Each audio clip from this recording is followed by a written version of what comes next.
احنا عايشين في زمن الثورة التكنولوجية. كل يوم بنسمع عن ذكاء صناعي جديد، سواء الروبوتات أو وظائف بتختفي، وكمان شركات بتستغنى عن الموظفين.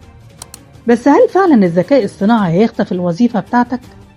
ويا ترى ايه مصير البشر في المستقبل؟ في الحلقة دي هنكشف كل المعلومات المؤكدة اللي محدش بيقولها، وكمان هنعرفك ازاي تحمي نفسك قبل ما يفوت الأوان. والسؤال هنا، هل وظيفتك في خطر؟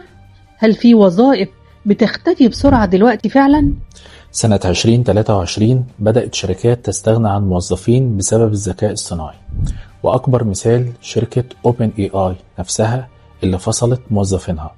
الذكاء الصناعي بقى بيكتب مقالات ويصمم الصور ويبرمج ويرد على العملاء أسرع من أي بني آدم. بعض الوظائف المهددة بالاختفاء: خدمة العملاء، المصممين والجرافيك ديزاينر، المترجمين، المحاسبين، حتى بعض المذيعين والممثلين. هل كل الناس في وقت من الأوقات هتخسر شغلها؟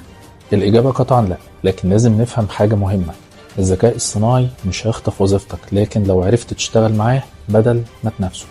الشركات مش بتدور على موظفين، بتدور على حلول، والذكاء الصناعي بقى حل أسرع وأرخص.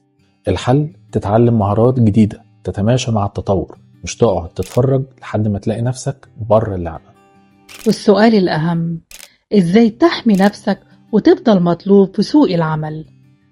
1. اتعلم الذكاء الصناعي بدل ما تخاف منه. اتعلم ازاي تستخدم ادوات زي الشات جي بي تي والميدجورني والكانفا AI علشان تطور شغلك. مش لازم تكون مبرمج، بس لازم تعرف ازاي تستفيد منه في مجالك. 2. ركز على المهارات اللي الذكاء الصناعي مش بيعرف يعملها: الابداع والتفكير النقدي. الذكاء الصناعي بيقلد لكنه مش بيبتكر. العلاقات الإنسانية، الشغل اللي بيعتمد على التواصل البشري زي المبيعات والعلاج النفسي لسه في أمان. المهارات التقنية المتقدمة: لو انت مبرمج، اتعلم ازاي تطور وتستخدم الذكاء الصناعي بدل ما يستبدلك. 3. استثمر في نفسك قبل فوات الأوان. خد كورسات، اقرأ كتب، ابدأ تتعلم حاجات جديدة.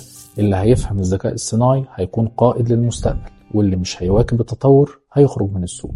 الذكاء الصناعي مش خطر، الخطر الحقيقي انك تفضل في مكانك من غير ما تتطور. هل انت مستعد للمستقبل ولا هتسيب التكنولوجيا تاخد مكانك؟